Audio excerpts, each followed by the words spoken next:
একটু খেয়াল করে শুনেন।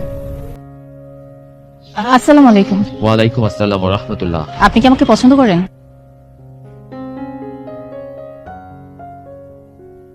আমাদের এলাকায় যে মৌলবীটা আছে না, ওনাকে আমি দেখেছি এলাকার প্রত্যেকটা লোক ওনাকে নিয়ে বাড়িতে দাওয়াত করে খাওয়াচ্ছে।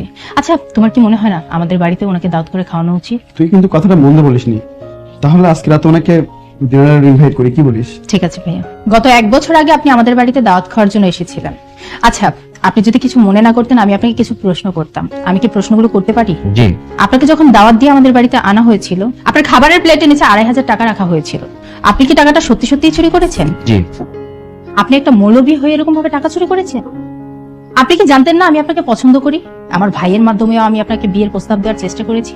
আর যেহেতু আমি আপনাকে বিয়ে করব, আপনাকে বিয়ে করার আগে আমি আপনাকে একটা পরীক্ষা করতে চেয়েছি। আপনি সামান্য কয়েকটা টাকার লোভ সামলাতে পারেননি। আমি টাকাটা চুরি করি। আমি জানি আপনি আমাকে পছন্দ করেন। সেদিন আপনি আমাকে পরীক্ষা করার জন্য ওখানে 2,500 টাকা রেখেছিলেন। আমি বুঝতে পেরেছিলাম, আর আমিও আপনাকে পরীক্ষা করার জন্য সেই টাকাটা নিই। তবে আমি চুরি করি। টাকাটা আমি কোথায় রেখেছিলাম জানেন?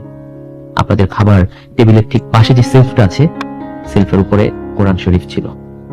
আমি কোরআন শরীফের রেহানের ভেতরে সেই 2,500 টাকা রেখে গিয়েছি। কিন্তু আফসোস, 1 বছর হয়ে গেছে, আপনারা আপনাদের পরিবারের কেউ কোরআন শরীফ একটু টাচ করে দেখেননি। আল্লাহর কালাম, যেটা সৃষ্টি না হলে মুসলিম জাতি সৃষ্টি হতো না, যার কালাম আমাদের দেহের ভেতরে আছে, যার কালাম দিয়ে 5 ওয়াক্ত নামাজ হচ্ছে, আপনাদের ঘরে সেই কালাম কেউ পাঠ করে না। আপনারা যদি 1 বছরে কোরআন শরীফে হাত দিতেন তাহলে ওই 2,500 টাকা পেয়ে যেতেন। যে ঘরে কোরআন শরীফ পাঠ করা হয় না সেই ঘরকে বলা হয় মৃত ঘর, মুর্দার ঘর।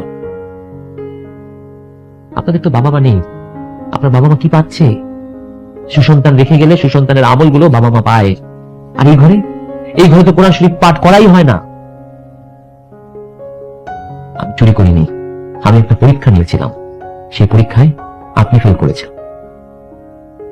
শুধু আপনি নয়, অসংখ্য পরিবার আছে, অসংখ্য ঘর আছে যে ঘরে কোরআন শরীফটা আমাদের একদম উঁচুতে রেখে দেওয়া হয়। বছরে 1 বার ধরা হয় কিনা জানি না। আমাদের টিভি, ফ্রিজ, ফার্নিচার প্রতিদিন মোছা হয়, কিন্তু আমাদের কোরআন শরীফের গিলাফের উপরে যে ময়লাটা পড়ে যায়, সেই ময়লাটা বছরে 1 বার কেউ পরিষ্কার করে কিনা সন্দেহ। আপনি করবেন আমাকে বিয়ে? আপনি আমার যোগ্যতম না। আমি যে আপনার দিকে তাকিয়ে আছি এটা পাপ আমাদের দৃষ্টিতে, কিন্তু আমি না তাকিয়ে কথাগুলো বলতে পারলাম না। আপনি আমাকে ক্ষমা করবেন, আপনিও ক্ষমা করবেন। ভিডিওটা ভালো লাগলে যাওয়ার আগে একটা লাইক করে দিবেন।